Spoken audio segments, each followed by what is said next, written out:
மேடைகளுக்கு பெரியவர்கள் உள்ள பண்றது அவங்கதான் படிச்சேன், 2 பேரும் ஒன்னாதான் சுத்தி இருந்தோம், நம்மள மட்டும் பெரியவர்கள் ஃபீலிங் வேற எனக்கு. தேங்க்யூ சார், ரொம்ப சந்தோஷமா இருக்கு. ஏன்னா எனக்கு வந்து மைக்கே வேண்டாம், கஷ்டமா இருக்கு. ஆக்சுவலா எனக்கு வந்து அப்பாவை பார்த்தாலே ஒரு நடுக்கம் எப்பவுமே இருந்துட்டே இருக்கும். ஏன்னா வந்து அந்த ஸ்டேஜ்ல தான் நான் அவரை முதல்ல பார்த்தேன். சூளையில நானும் அவனும் டியூஷன் மிக்ஸ், நான் மேக்ஸ் ஒன்னா போவோம். ஆக்சுவலா வீட்டுக்கு போனோம்னா கீழே அப்பா அம்மா 2 பேருமே இருப்பாங்க. போன உடனே சரணாடி படிக்கட்டு ஏறி மேலே ஓடி போயிருவேன். இவங்க 2 பேரும் பார்க்கறதுக்கே பயம். யூஸ்வலா ஆனால் ஃப்ரெண்ட்ஸ் வீட்டுக்கு போனால் ஜாலியாக இருப்பாங்கன்னு சொல்லுவாங்க இல்லையா, ஆனால் இங்கே போனால் அந்த ஜாலினஸ்லாம் இருக்காது. ஏன்னா அம்மா டீச்சர், எங்கள் அப்பாவும் டீச்சர். நம்ம கொஞ்சம் ஃப்ரெண்ட் வீட்டுக்கு போய் ஜாலியாக இருக்கிற கதெல்லாம் எங்கள் கிடையவே கிடையாது. நாங்கள் போனோம்னா சீரியஸ்னஸோட ஒரு எஃபெக்ட்ல தான் இருப்போமே. ஆனால் ரொம்ப அந்த டைம் வந்து ரொம்ப ஒரு செரிஷ் பண்ண ஒரு மொமெண்டம். ஏன்னா வந்து நான் அப்பாவை வந்து பயங்கர டிசிப்ளினோட ஒரு உதாரணமா நான் பார்ப்பேன் அவர்கிட்ட எப்பவுமே. அவர் பாட்டு அவர் டைம்ல ஒரு ஜோன்ல அவருக்கு என்ன தேவையோ அதை கரெக்டான ஒரு டெஃபினேஷன்ல ஒரு ஒரு வாழ்க்கையை வந்து ஒரு லீட் பண்ணிட்டு இருந்தாருன்னு தான் நான் சொல்லுவேன். கரெக்டா ஒரு ஸ்டேஜ்லயும் அதை வந்து பண்ணிட்டே இருந்தாரு. நான் அதை ரசிச்சிருக்கேன் பயங்கரமா. ஸோ ஏன்னா ஒரு பீரியட்ல நாங்க எல்லாருமே பேசுவோம், எங்க வீட்டுல என்ன நடக்குது, இதுதானே பேசுவோம். எங்க வீட்டுல என்ன திட்டினாங்க, உங்க வீட்டுல என்ன திட்டினாங்கன்றதான மேஜர் டிஸ்கஷனா இருக்கும். ஸோ அந்த மாதிரிலாம் டிஸ்கஷன்ஸ் போகும்போது ஒரு கட்டத்துல வந்து நமக்கு பொறுப்புனா என்ன அப்படின்றது வந்து ஒரு ஸ்டேஜ்ல தான் நமக்கு வந்து புரியும். ஸோ அந்த புரிதலுக்கான ஒரு ஒரு சூழ்நிலை வந்து எங்க 2 பேருக்குமே ஒரே டைம்ல தான் அது வந்துச்சுன்னு நான் சொல்லுவேன். ஆக்சுவலா இத்தனைக்கும் பாத்தீங்கன்னா நாங்க க்ளோஸா இருப்போம், சடனா ஒரு சின்ன ஒரு பிரேக் எடுப்போம், திரும்ப மறுபடியும் மீட் பண்ணுவோம். இப்படிதான் வந்து எங்களோட ரிலேஷன்ஷிப் வந்து இருந்துட்டே இருக்கும். ஆனா அந்த மொத்த கதையும் வந்து அந்த ஒரு 2-3 நாள்ல உட்காந்து பேசி முடிச்சுக்கோம். அவ்வளோ ஒரு அனுபவம் எனக்கும் அவனுக்கும் நிறைய நடந்துட்டு இருக்கு. இதுல அப்பா பத்தி அவனும் நிறைய சொல்லுவான், அம்மா பத்தி சொல்லிட்டு இருப்பான், ஃபேமிலி பத்தி பேசுவோம், நிறைய டிஸ்கஷன்ஸ் நடக்கும். அவன் சொல்லுவான், என்னடா முடி கொட்டி போச்சு உனக்கு, உன்னடா முடி கொட்டி போச்சு, ஏன்டா ஹெல்த்தை பார்த்துக்க மாட்டேன்னு திட்டுவான். அவனுக்கு ஏன் இவ்வளோ ரிஸ்க் எடுக்கிற, ஏன் வந்து இவ்வளோ தூரம் ஸ்ட்ரெஸ் எடுத்துக்கிறேன்னா நிறைய சொல்லுவான். ஸோ சேம் டைம் 2 பேருமே அந்த மாதிரி இந்த மாதிரி தான் ஒரு ஜேர்னி இருந்துகிட்டே இருந்தது. பட் இதுல வந்து இந்த மாதிரி அப்பா ஒரு புக் எழுதியிருக்காரு அப்படின்னா எனக்கு பயங்கர சந்தோஷம். ஏன்னா இது வந்து ஒரு சாதாரண விஷயம் இல்லை. எங்க அப்பா வந்து ஒரு 40 புத்தகம் எழுதியிருக்காரு. எங்க அப்பாவும் ஆசிரியர், தமிழ் ஆசிரியர். அவர் ஒரு 40 புத்தகம் எழுதியிருக்காரு. அந்த புத்தகம் எழுதும்போது அவர் கிராஸ் பண்ண பெயின் என்னன்னு எனக்கு நல்லாவே தெரியும். அப்பா என்னடா ரிட்டையர் ஆகி இவ்வளோ நாள் தெரிஞ்சு இப்போ இந்த அட்டம் எடுக்கிறாரு அவர் அப்படின்னு கேட்டா, பண்ணி முடிச்சிட்டாரு அப்படின்னா, இது மாதிரி ஒரு ஈவெண்ட் வச்சிருக்கேன் அப்படின்னா, சரி ஓகே இந்த ஈவெண்ட்டுக்கு வந்து அப்படியே என்னால் சத்தியமாக வர முடியாது, தயவு செஞ்சு அந்த புக்கை அனுப்பிடு, நான் ஒரு படிச்சிடுறேன் அப்படின்னு சொல்லி நான் அதுக்கு ஜஸ்டிஃபை பண்ணணும். நான் கண்டிப்பாக வந்து அப்பா வந்து இப்படி ஒரு இனிஷியேட்டிவ் எடுத்திருக்காருன்னா கண்டிப்பாக அதை நான் படிச்சுட்டு தான் வருவேன், நீங்கள் கண்டிப்பாக எனக்கு அந்த புத்தகத்தை அனுப்புன்னு சொல்லி 2 நாள் முன்னாடி தான் அனுப்பணும். இன்னைக்கு காலையில் 4 மணிலேருந்து 7 மணி வரைக்கும் டைம் போட்டு உட்காந்து ஃபுல்லாக அந்த புக்கை ஃபுல்லாக வாசிட்டேன். பட்டு ரொம்ப அருமையான ஒரு விஷயத்த வந்து அவர் பண்ணியிருக்காரு. அந்த புத்தகத்துல ஃபர்ஸ்ட் வரியே நான் வந்து பயங்கரமா நான் வந்து திங்க் பண்ண வச்சிருச்சு. அவரோட அனுபவத்தை அடுத்த ஜெனரேஷனுக்கு கடத்துறதுக்கான ஒரு முயற்சியை வந்து அவர் எடுத்திருக்காருன்னு நான் சொல்லுவேன். எடுத்தவொடனே அவங்களோட பேர பிள்ளைகளுக்கு அப்படின்னு சமர்ப்பணம் அப்படின்னு அங்க ஆரம்பிக்கிறாரு. அப்புறம் அப்படியே ஸ்லோவா அவங்க அக்கா கிட்ட வந்துட்டாரு. அவங்க அக்கா வந்து எப்படிலாம் வந்து மோட்டிவேட் பண்ணாங்க அப்படின்னு சொல்லிட்டு, அதுக்கப்புறம் ஒய்ஃப் கிட்ட, அதுக்கப்புறம் பசங்க கிட்ட, மருமக பிள்ளையும் அவர் விட்டு வைக்கல. ஸோ எல்லாருக்கும் வந்து ஒரு ஸ்டேஜ்ல வந்து ஒரு ரெகக்னிஷனை கொடுத்துட்டு அந்த கதையை ஆரம்பிக்கிறாரு. நிஜமா வந்து அந்த அள்ளிக்குளம் பத்தின விஷயங்களை வந்து நானும் கேள்விப்பட்டிருக்கேன். ஆனா 85ல அங்க டிரான்ஸ்ஃபர் ஆயிடுச்சு, அப்பதான் நாங்க பிறகுறோம்.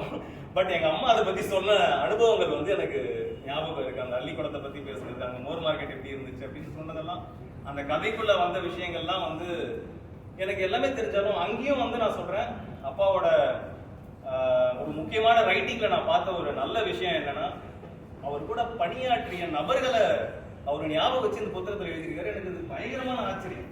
குறிப்பா அந்த வீரன் ஒரே நாள்ல 45 நாயை பிடிச்சாருன்னு சொல்லி ஒரு ரெக்கார்ட் பிரேக்கரை பத்தி எழுதியிருந்தாரு. எனக்கு பயங்கர ஆச்சரியம். அதை பத்தி 2-3 இடத்துல மென்ஷன் பண்றாரு. அவரை பத்தி அடிக்கடி சொல்லிட்டே வர்றாரு. அதே மாதிரி அவரோட அந்த புத்தகத்துல அவசியம் இல்லை இல்லைங்களா, அவரு கூட பணியாற்றுறவங்களை பத்தி பேசணும்ன்ற ஒரு தேவையே இல்லை. ஆனா அதை எல்லாத்தையும் கரெக்டா நினைவுபடுத்தி யார் யாரெல்லாம் இருந்தாங்க, எப்படி இருக்கும், நீங்க வந்து அந்த புத்தகத்தை படிச்சீங்கன்னா ஒரு ஜூக்குள்ள போயிட்டு வந்தீங்கன்னா எப்படி இருக்குமோ அந்த மாதிரி அதை அழகா வடிவமைச்சிருக்காரு. இப்போ நீங்க இது உள்ள போவீங்க, இங்க போனீங்கன்னா வந்து இங்க வந்து பறவைகள் இருக்கும், அப்படி தாண்டி போனீங்கன்னா வந்து மான்கள் இருக்கும், அப்படி தாண்டி போனீங்கன்னா யானைகள் இருக்கும்னு நீங்க அந்த புத்தகத்தை பிரிச்சு படிக்கும் பொழுது நீங்க அந்த ஜூக்குள்ள அப்படி உள்ள போயிட்டு வெளியே வந்த மாதிரி அதை அவ்வளவு அற்புதமா எழுதியிருக்காரு.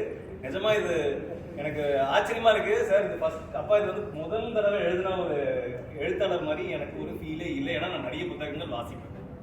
அந்த இடத்துல பார்க்கும்போது அப்பா வந்து ஒரு அருமையான ஒரு முயற்சி எடுத்து பண்ணியிருக்காரு.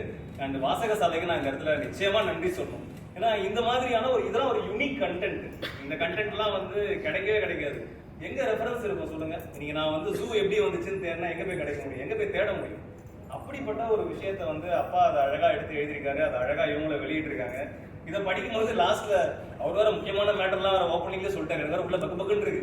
என்னங்க நான் பேசணும்னு நினைச்சது எல்லாத்தையும் நீங்க ஓப்பனிங்லேயே சொல்லிட்டீங்க, படிச்சு வேற வந்திருக்கிற கஷ்டப்பட்டு இப்படியே சொல்லிட்டீங்கன்னு ஒரு ஃபீலிங் வேற. பட் ஆனா எனக்கு அது ரொம்ப பிடிச்சது என்னன்னா அந்த ஒரு சீன் வந்து அழகா எழுதியிருப்பாரு. ஒரு பாம்பே சர்க்கஸ்ல இருந்து ஒரு சிங்கம் வந்துச்சு. அந்த ட்ரெயினுக்குள்ள வந்து அந்த சிங்கம் தப்பிச்சிருச்சு. அதை எப்படி இவங்க கண்ட்ரோல் பண்ணாங்கன்ற சீக்வன்ஸை படிக்கும்போது உண்மையா லியோலாம் தோத்துருச்சுங்க. என்னங்க லியோலாம் தோத்துருச்சு. அப்பவே விஜய் மாதிரி இறங்கி வாழை பிடிச்சி இன்ஜெக்ஷனை போட்டு அந்த கண்ட்ரோல் பண்ணி ஒரு வழியெல்லாம் பண்ணியிருக்காரு. ரொம்ப சூப்பரா இருந்துச்சு அந்த எபிசோட் எல்லாமே. எனக்கு இந்த என்டையர் புக்ல நான் ரசிச்ச ஒரு முக்கியமான 3 விஷயங்கள் அப்படின்னு சொல்லணும்னா நிச்சயமா வந்து அவர் கூட பணியாற்றிய ஒருத்தரை கூட அவர் வந்து மிஸ் பண்ணல, அவங்களை ரெக்கக்னைஸ் பண்ண மிஸ் பண்ணல. இது வந்து எனக்கு வந்து ரொம்ப பிடிச்சது. ஏன்னா வந்து அல்டிமேட்டா என்னங்க, நம்ம யார் கூட பழகிறோமோ அவங்கள பக்கத்துல வைக்கணும், அவங்கள ஞாபகத்துல வைக்கணும்ன்றதாங்க ரொம்ப முக்கியம். அதை வந்து அப்பா அழகா சொல்லியிருந்தாரு. அப்புறம் விலங்குகள் கூட அவருக்கு இருந்த அந்த ஒரு பாசத்தை வந்து ரொம்ப அருமையா எக்ஸ்பிளைன் பண்ணியிருந்தாரு. அறம்னு ஒரு புத்தகம் வந்து நம்ம ஜெயமோகன் எழுதியிருப்பாரு. அதுல யானை டாக்டர் ஒரு கதை வந்து, அந்த கதை வந்து எனக்கு ரொம்ப பிடிச்ச ஒரு எமோஷனலான ஒரு கதை. ஒரு யானை கூட ஒரு டாக்டர் எப்படி உறவாடினாரு அப்படின்ற அந்த ஒரு எமோஷனல் ஸ்டோரி, ஒரு டிரைவ் ஒன்று இருக்கும் அதுல.